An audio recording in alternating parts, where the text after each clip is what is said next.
The strike didn't sound like a blow.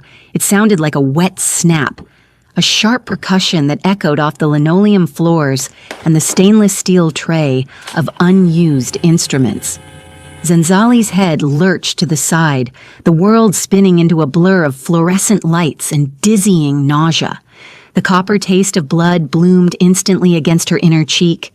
For a heartbeat, the agonizing rhythm of the contractions, the heavy pulling tide of her 38-week pregnancy, was eclipsed by a white-hot flash of pure, unadulterated shock. She didn't scream. Her lungs felt like they had been collapsed by the weight of the betrayal. She slowly turned her face back toward the woman standing over her. Nurse Audrey wasn't trembling. She wasn't horrified by what she'd done. She was adjusting her spectacles, her eyes narrowed with a cold, clinical loathing. "I told you to be silent," Audrey hissed, her voice a jagged whisper. "You people always think the world stops because you're in pain. You are a Medicaid burden, Zenzali. Do not test my patience again. Before we reveal how the dragon dismantles this bully, comment your location below so we know where our global family is watching from. If you aren't subscribed to my Afro-Korean boss stories yet, are you waiting for Nurse Audrey to come for you next? Subscribe now or tell us in the comments exactly why you're choosing to miss out on the justice Zenzali deserves." Zenzali gripped the cold metal guardrails of the bed, her knuckles turning a ghostly white against her deep mahogany skin. The monitor beside her bed hissed and groaned, the green lines of her vitals spiking in a frantic, jagged dance. I can't breathe," Zenzali wheezed. The pain in her abdomen wasn't the dull ache of Braxton Hicks anymore. It was a sharp, tearing sensation, as if a serrated blade was being drawn across her insides. "Something is wrong, please. The doctor." "The doctor is busy with patients who actually have insurance," Audrey snapped, turning her back to check a clipboard. She didn't see Zenzali's hand trembling as it hovered over the call button. Audrey reached out and swiped the remote off the bed, letting it clatter to the floor, out of reach. "You'll wait until I decide you're ready, and you'll do it quietly." The sterile scent of bleach suddenly felt like a suffocating shroud. Zenzali looked up at the clock on the wall. The red second hand ticked with agonizing precision. 11:14 p.m. She closed her eyes, a single tear carving a path through the sweat and the dust of the ward. She thought of Ji-hoon. She thought of the man the world saw as a quiet logistics manager in a sharp charcoal suit. The man who bowed politely to neighbors and spoke in soft, melodic tones. She knew where he was. He was in a glass-walled boardroom in the West Loop, ending a contract dispute. Audrey walked toward the door, her sensible shoes squeaking with a rhythmic, mocking sound. "I'll be back in an hour. If I hear so much as a whimper, I'll have you move to the hallway. Let's see how your high-risk status handles the draft." The heavy double doors of the ward didn't just open. They swung back with a force that suggested the air pressure in the hallway had suddenly, violently changed. The silence that followed was heavy, like the moments before a lightning strike. Ji-hoon didn't run. He didn't shout. He walked with a rhythmic, predatory grace that made the air in the room feel 20 degrees colder. He was flanked by Kwang-soon and Dae-hyun, two men whose overcoats were buttoned tight and whose expressions were as unreadable as granite. Ji-hoon's eyes locked onto Zenzali. He saw the way she was slumped. He saw the red, angry welt blooming on her left cheek. He saw the blood on her lip. Audrey spun around, her face twisting into a mask of professional indignation. "Sir, you can't be in here. Visiting hours ended at—" Ji-hoon ignored her. He reached the bedside in 3 long strides. He leaned down, his movements fluid and soft, and pressed a kiss to Zenzali's sweat-drenched forehead. His hand, warm and steady, cupped her bruised cheek. "Kutnasyo," he whispered in Korean, his voice a low, vibrating silk. "It is over." He turned his head slowly toward Audrey. He didn't look angry. Anger was a human emotion, and in this moment, Ji-hoon looked like something ancient and elemental. His eyes were dark, empty voids. "You put your hands on my wife," Ji-hoon said. It wasn't a question. It was a recorded fact. "She was being combative," Audrey stuttered, her bravado beginning to leak out of her like air from a punctured tire. She looked at the two men standing at the door, their hands folded neatly, their shadows stretching long across the floor. I will call security. You people can't just barge in here. Ji-hoon took a single step toward her. He didn't raise his voice, but the weight of his presence seemed to pin Audrey against the medication cart. I am security, Ji-hoon replied. Behind him, Kwang-soon flipped open a high-end laptop on the rolling hospital tray, his fingers flying across the keys with the mechanical rhythm of a soldier. Audrey Vance, Ji-hoon began, his voice dropping to a terrifyingly calm register. Born in 1968, 4 malpractice settlements, all involving black and brown mothers, all buried by your brother-in-law, Dr. Sterling. Audrey's breath hitched. How do you have that? Those are private records. I don't believe in privacy for those who hide behind masks, Ji-hoon said. He reached out, his gloved hand plucking the name tag from Audrey's chest. He looked at it for a moment before dropping it onto the floor. I came here to celebrate a birth. But for you, Audrey, I think tonight is a funeral. The silence in the room was no longer the silence of a hospital. It was the silence of a tomb. Audrey leaned against the cold metal of the medication cart, her breath coming in shallow, jagged hitches.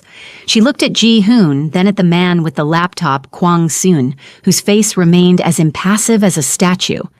You think you're special? Audrey spat, though the tremor in her voice betrayed her. You're just another thug in an expensive suit. This is a medical institution. You can't just walk in here and demand things. My brother-in-law is the chief of medicine. One phone call and you'll be in a holding cell. Ji-hoon didn't flinch. He leaned over Zenzali, checking the IV line with a gentleness that stood in jarring contrast to the aura of death he projected toward the nurse. Kwang-soon, he said softly. The phone call. Already intercepted, boss, Kwang-soon replied, his fingers dancing across the keys. Dr. Sterling attempted to call the first precinct 3 minutes ago. I redirected his line to our private switchboard. He's currently speaking to an automated loop of his own voice. Audrey's jaw dropped. That's impossible. You can't hack the hospital's landlines. I didn't hack them, Audrey, Ji-hoon said, finally turning his full attention back to her. Last quarter, an anonymous holding company, Mirene Logistics, purchased the third-party firm that manages St. Jude's digital infrastructure. I don't need to break into this hospital. I own the air it breathes. He gestured to the laptop screen, which Kwang-soon rotated so Audrey could see. Her eyes darted across the rows of data. It wasn't just her personnel file. It was a digital map of her life.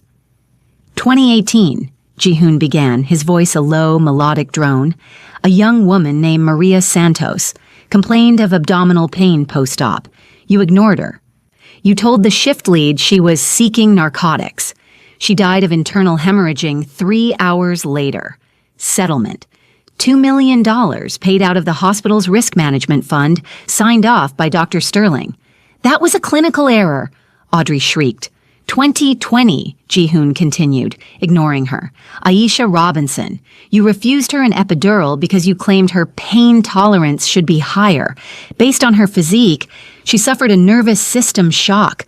Another settlement, another signature from Sterling. Zenzali let out a low moan of pain, and Ji-hoon's expression darkened. The empty voids of his eyes suddenly sparked with a dormant, predatory fire. He reached out and touched the red welt on Zenzali's cheek again. You see, Audrey, men like me deal in logistics. We understand that everything has a price, and every action has a destination. You thought your destination was a pension and a comfortable retirement. You were wrong. Kwang-soon tapped a final key. Uploading now, boss. What are you doing? Audrey gasped, moving toward the laptop. Dae-hyun, the second silent enforcer, moved half an inch, his presence alone stopping her in her tracks like a brick wall. I am erasing you, Ji-hoon said. In 30 seconds, your nursing license will be flagged as revoked in the National Practitioner Databank. Your access to the hospital's medication dispensers has already been terminated. And those settlements? They are no longer private. I've released the unredacted files to the Chicago Tribune and the state prosecutor's office. Audrey felt the floor tilt beneath her. The institutional power she had used as a shield for 20 years was evaporating in real time. She wasn't a nurse anymore. She wasn't a protected relative of the chief. She was a liability. "You can't do this," she whispered, her eyes filling with tears of rage. "You're a criminal. You're a monster." "I am a husband," Ji-hoon corrected her, "and you are an annoyance that has been dealt with. But we aren't finished. I promised Zenzali a safe delivery, and this hospital is currently unsafe." He looked at the clock. It was 11:35 p.m. "Dae-hyun, bring the board. I want the chief, the director, and the primary donors here in 10 minutes. Tell them if they aren't in this ward by 11:45, I start selling the hospital's debt to the highest bidder on the dark web." Zenzali reached out, her hand finding Ji-hoon's. He squeezed it, his thumb stroking her knuckles. "Rest, my heart," he whispered. "The world is changing for you." Audrey collapsed into a plastic chair, her face buried in her hands. The silent dragon hadn't even raised his hand, yet he had destroyed her more thoroughly than any blow could. He had taken her past, her present, and her future, and ground them into the sterile dust of the ward.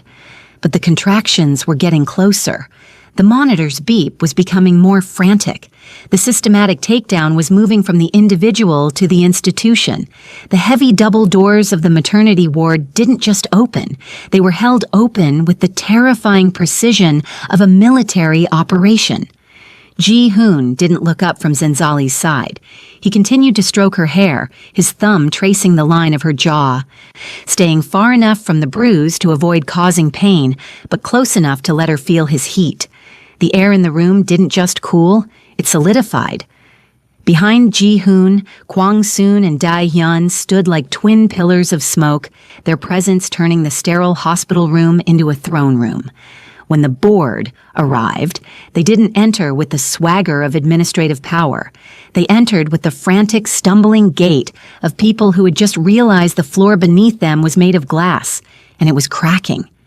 At the front was Dr. Sterling, the chief of medicine. His silk tie was crooked and sweat beaded on his upper lip.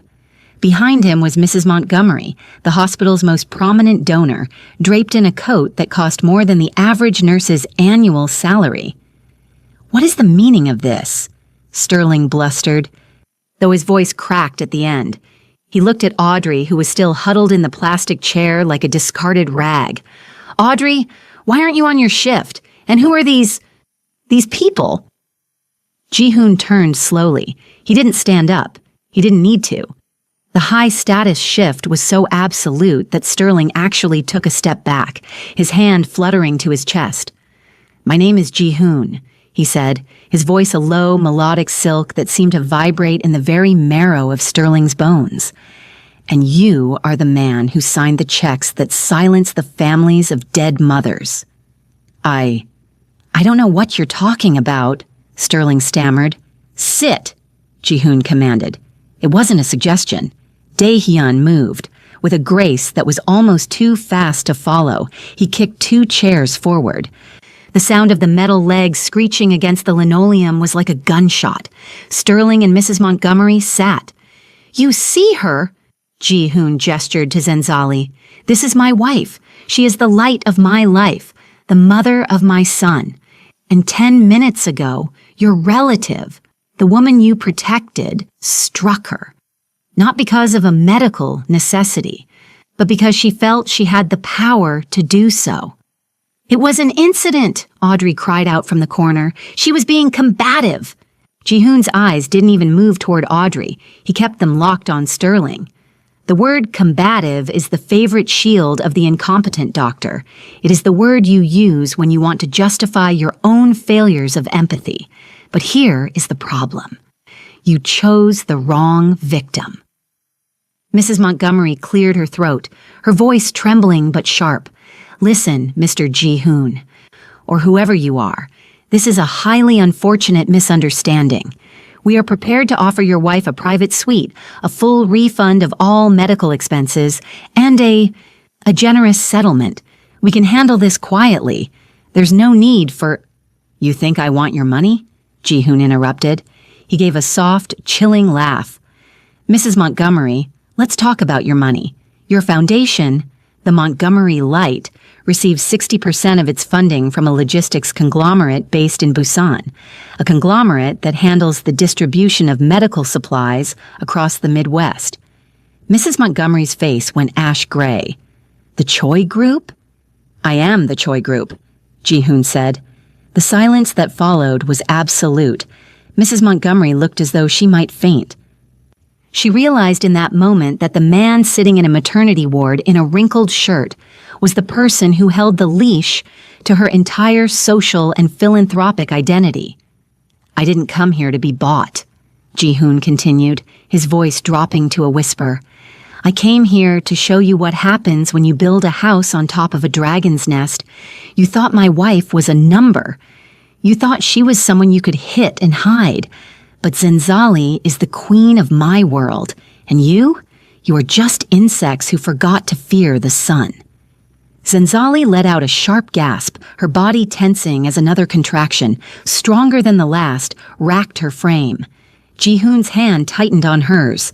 The terrifying calm broke for a fraction of a second, replaced by a raw, protective desperation. "The doctor," Ji-hoon ordered, his eyes flashing at Sterling. "A real doctor, not a politician, not a relative. If my wife or my child suffers one more second of discomfort because of your incompetence, I won't just fire you, Sterling. I will dismantle this building brick by brick while you are still inside it." Sterling scrambled to his feet, fumbling for his pager. I'll get the head of obstetrics. Immediately." "One more thing," Ji-hoon said as Sterling reached the door. "Audrey is finished. If I see her in this ward, or any ward, ever again, my men will stop being polite. Do you understand?" Sterling nodded frantically and fled.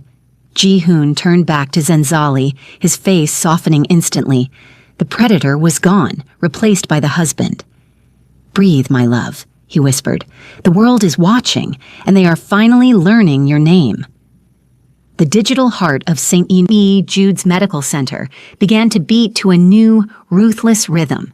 In the sterile quiet of the maternity ward, the paper trail Ji-hoon had promised began to manifest as a public execution of reputation. "Boss," Kwang-sun murmured, his face illuminated by the cool blue glow of 3 different windows on his screen. "The internal bypass is complete. I have full administrative override of the hospital's IPTV system and the public PA. Every screen from the lobby to the cafeteria is ours." Ji-hoon didn't look up. He was busy wiping a cool cloth across Zenzali's forehead. "Do it. Let them see the rot they've been hiding." Across the hospital, the shift in reality was instantaneous. In the crowded waiting room on the first floor, a family watching a muted news broadcast saw the screen flicker to black. In the doctor's lounge, a group of residents eating late-night takeout stared as their monitors hissed with static. Then, the image stabilized. It was grainy, high-angle security footage from the room they were currently standing in. There was no sound at first, but the visual was unmistakable. The entire hospital saw Zenzali, vulnerable, sweating, gasping for air. They saw Nurse Audrey enter not with a tray of medicine, but with a sneer that transcended the digital artifacts of the recording. Then came the moment that froze the blood of every employee in the building. Audrey leaned over, her face a mask of malice, and her hand flew out. The slap was silent on the screens, but the physical impact, the way Zenzali's head snapped back, the way her hand flew to her face, was deafening in its clarity. "What is this?" Sterling gasped, clutching his chest as he stared at the wall-mounted monitor in the hallway. "Turn it off! Someone turn it off!" "You can't!" Ji-hoon's voice drifted out from the room, calm and chilling. "My team has encrypted the broadcast with a 56-bit rotating key. By the time your IT department even finds the source, the entire city of Chicago will have downloaded the clip. This is the moment of truth.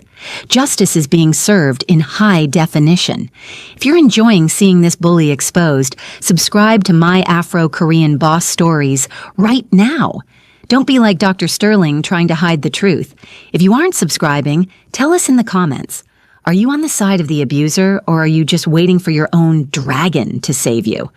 The screens didn't stop with the video. A second later, a scroll of text began to run across the bottom of every monitor in the building. It was a list: names, dates, amounts. 2018 patient Maria Santos, malpractice settlement 2.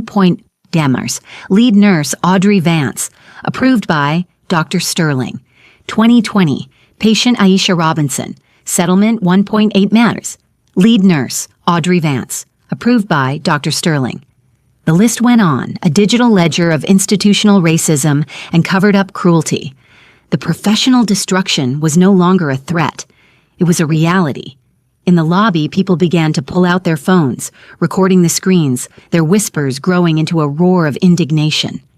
Ji-hoon stood up, smoothing the front of his charcoal suit. He walked toward Audrey, who was staring at the screen in her own room, her mouth hanging open in a silent scream of career suicide. The social exposure is the most painful part, isn't it, Audrey? Ji-hoon asked, his voice almost gentle, knowing that every person you've ever looked down upon now knows exactly who you are. You aren't a nurse. You are a predator in a white coat, and the world finally sees the teeth. You've ruined me, she whispered, her eyes glazed. No, Ji-hoon corrected her. You ruined yourself the moment you thought your status gave you the right to hurt my wife. I am simply the one who turned on the lights. Kwang-soon tapped another command. The footage is live on the Tribune's tip line and trending on 3 social platforms, boss. The hashtags are already being tracked. Ji-hoon turned back to the door. Dae-hyun, the board is getting restless. Bring the lawyers in. Not the hospital's lawyers, ours. Just as he spoke, the elevator chimes echoed through the ward, a sound that usually signaled the arrival of flowers or family. But as the door slid open, it wasn't a florist who stepped out. It was a phalanx of men and women in suits so sharp they looked like they could draw blood. At the head of the group was a tall, imposing black man with silvering hair and eyes that held the weight of 1,000 courtrooms. He didn't look at the security guards. He didn't look at the panicked nurses. He looked straight at Ji-hoon and gave a single sharp nod. My son-in-law, the man boomed, his voice filling the corridor with the authority of a titan. I see you've handled the digital side of things. Shall I handle the rest? Ji-hoon stepped aside, a small, respectful bow inclining his head. The stage is yours, Mr. Jordan. The Afro-Korean alliance had arrived. The systematic takedown was about to move from the shadows of the internet to the searing light of the legal system. The maternity ward, usually a place of hushed whispers and soft lullabies, had been transformed into a theater of war. The arrival of the Jordan legal team shifted the energy from a tactical ambush to an institutional siege. Justice Jordan, Zenzali's father, walked with the measured, heavy tread of a man who had spent 40 years breaking the wills of corrupt men in the highest courts of Illinois. Behind him, 4 junior partners carried leather briefcases that looked like weapons of war. They didn't stop at the nurses' station. They bypassed the flustered security guards as if they were invisible. Justice Jordan stepped into the room, his eyes scanning the chaos. The pale, trembling Dr. Sterling, the shell-shocked Mrs. Emin Montgomery, and finally, his daughter, Zenzali. His face softened for a fraction of a second as he looked at her. Then it hardened into a mask of granite as he turned to the board. My son-in-law handles the shadows, Justice Jordan remarked, nodding to Ji-hoon, who stood with his arms crossed, a dark sentinel at the foot of the bed. I handle the light. Between the two, there is nowhere for you to hide. Dr. Sterling tried to regain some semblance of authority.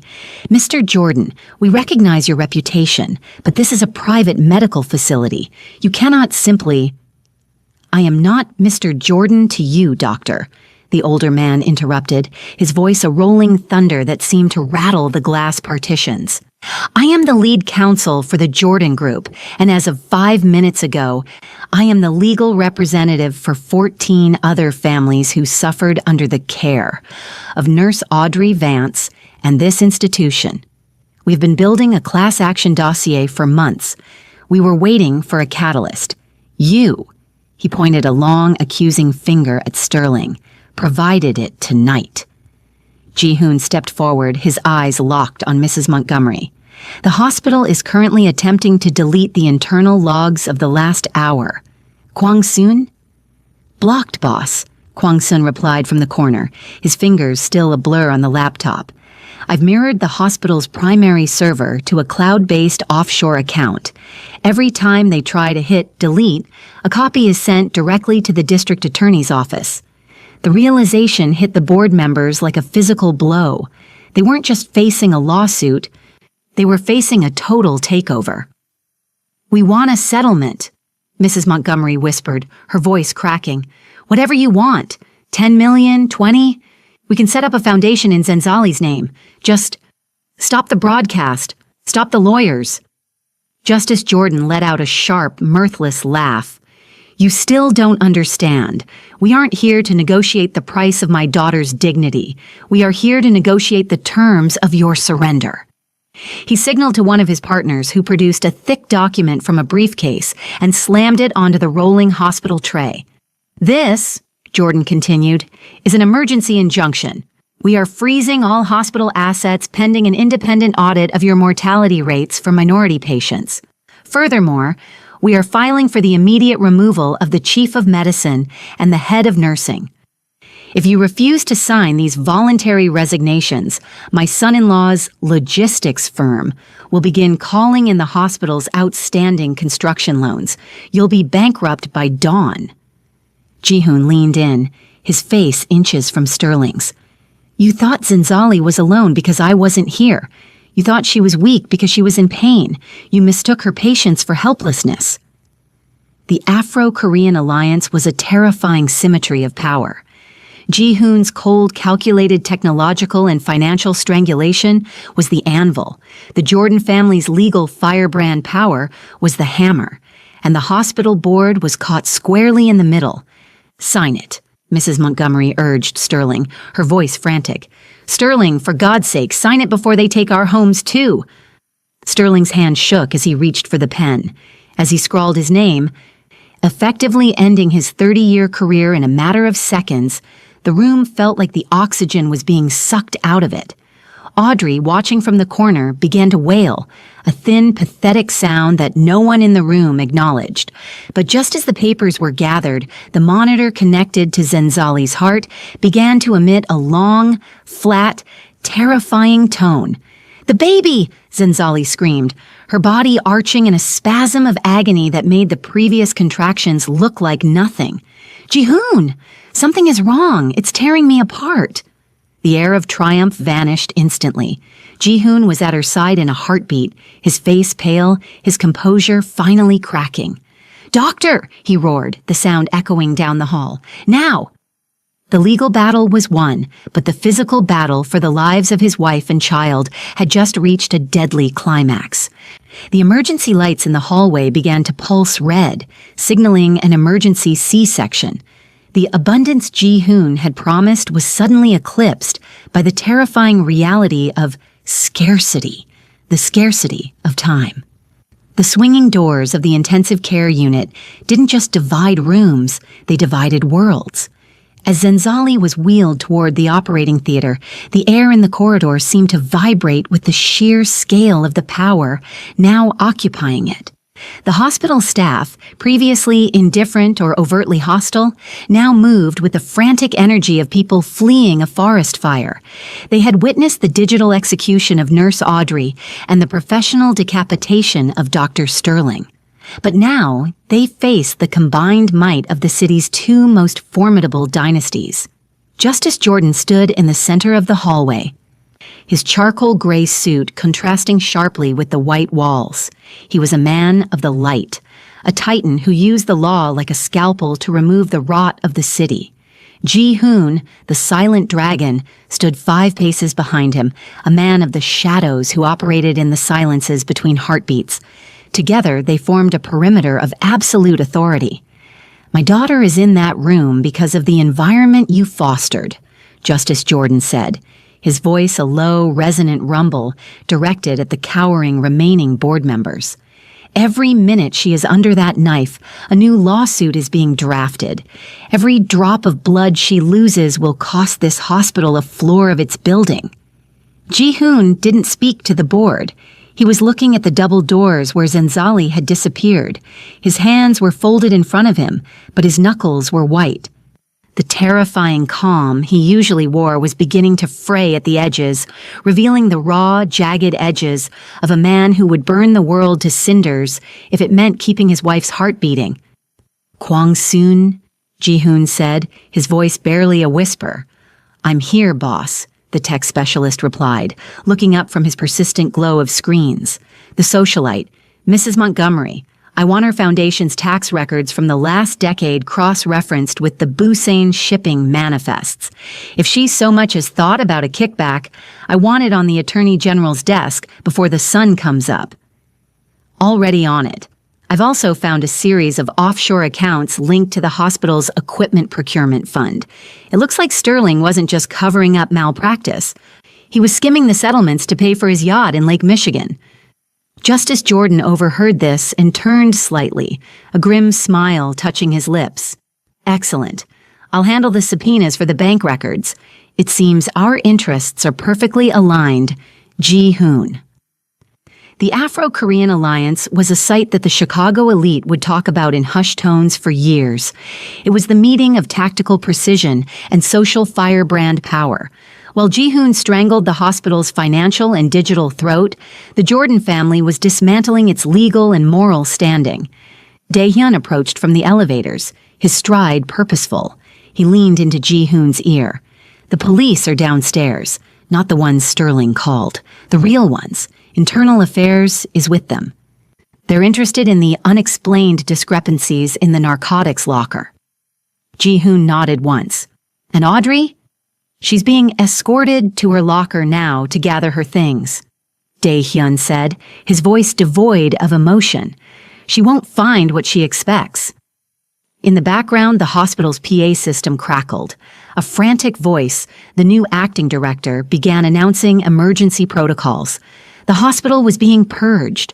The bias that had allowed Audrey to thrive was being incinerated by the sheer heat of the retribution. Justice Jordan walked over to Ji-hoon. For the first time, the two men looked at each other not as business associates or reluctant family, but as two fathers. "She is strong, Ji-hoon," Justice Jordan said softly. "The Jordan blood doesn't yield easily, and she has the dragon watching over her. She will make it." "She has to," Ji-hoon replied, his eyes never leaving the OR doors. "Because if she doesn't, there won't be enough of this city left for you to practice law in." The systematic takedown was nearly complete.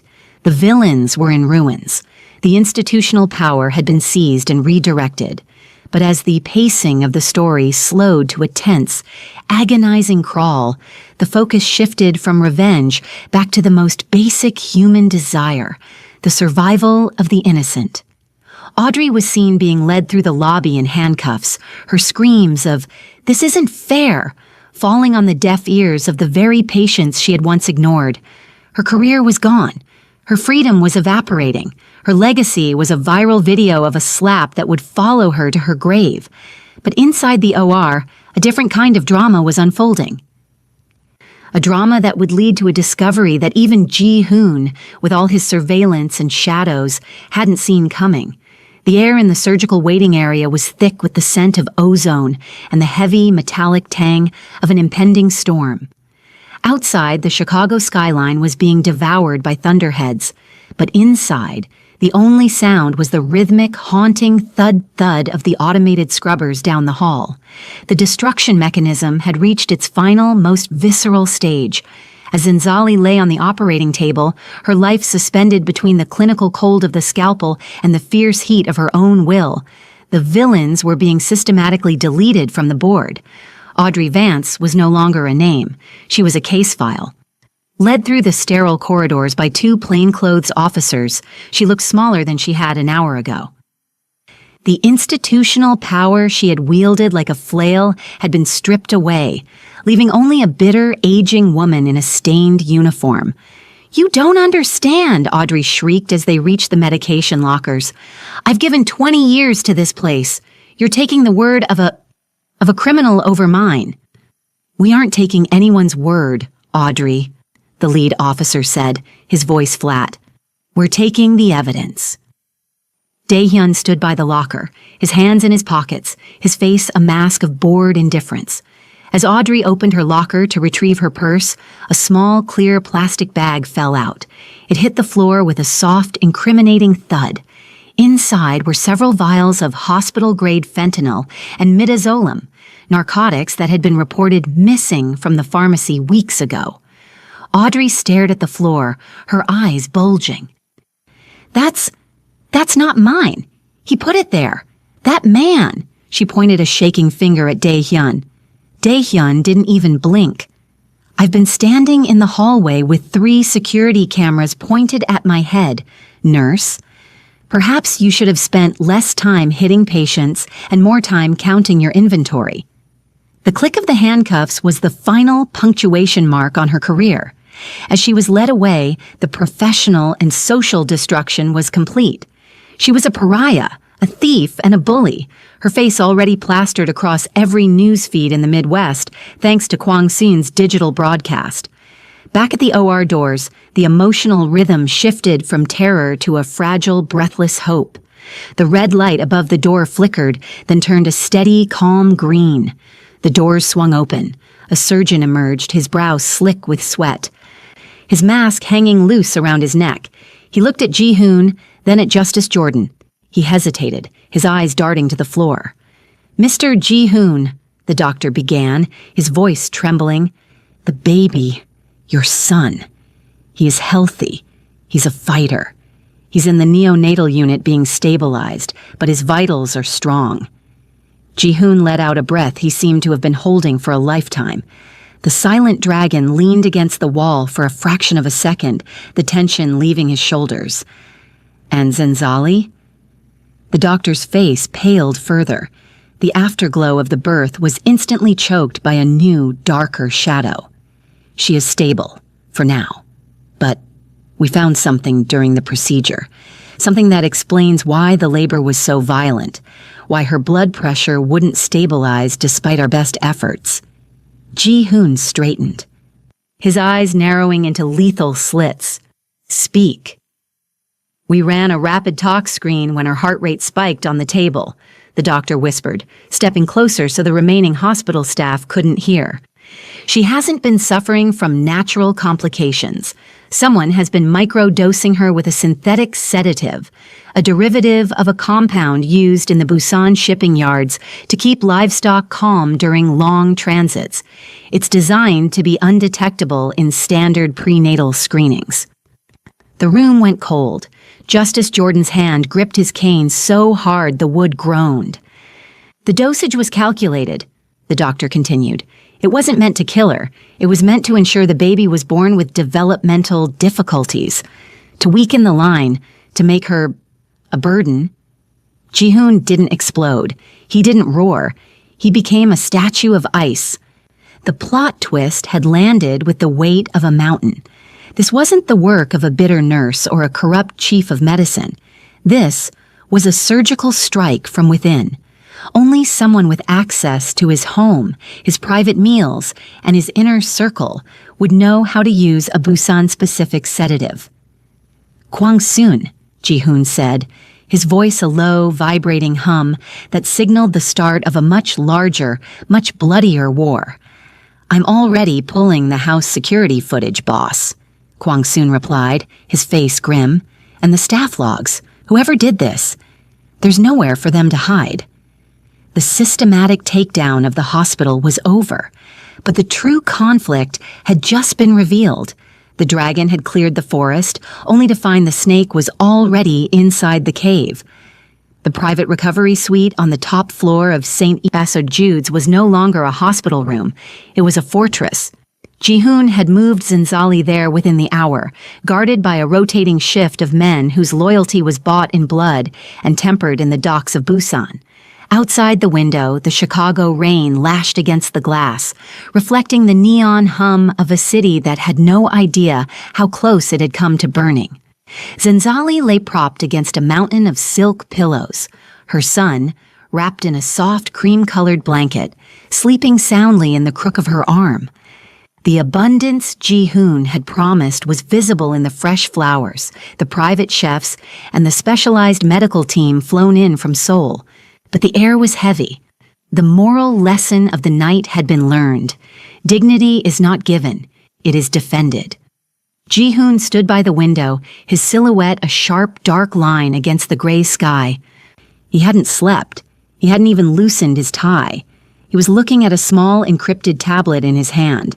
"He looks like you," Zenzali whispered, her voice tired but clear. "He has your eyes.